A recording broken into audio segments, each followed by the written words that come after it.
সুখের আয়োজনও ধোঁকা, দুঃখের আয়োজনও ধোঁকা। সুখের আয়োজনও থাকবে না, দুঃখের আয়োজনও থাকবে। হাসলেও মরে যাবেন, কাঁদলেও মরে যাবেন। সুখে থাকলেও মৃত্যু হবে, দুঃখে থাকলেও মৃত্যু হবে।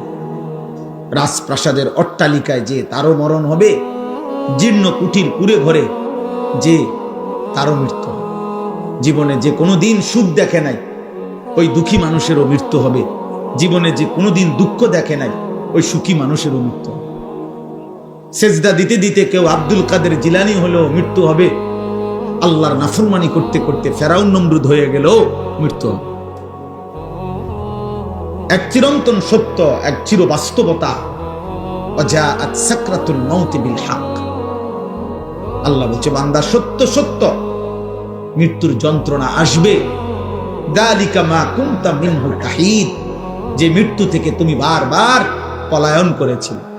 প্রতিবার ঠান্ডা লাগছে, সর্দি হইছে, অসুস্থ হইছে, একটু থেকে একটু ব্যথা বেদনা হইছে, তুমি দৌড় দিয়া ডাক্তার দেখাইছো, ওষুধ খাইছো, আবার ভালো হয়ে গেছো। তুমি মনে করছো এই যে ভালো হয়ে গেলাম, মরলাম না, বাচ্চা গেলাম।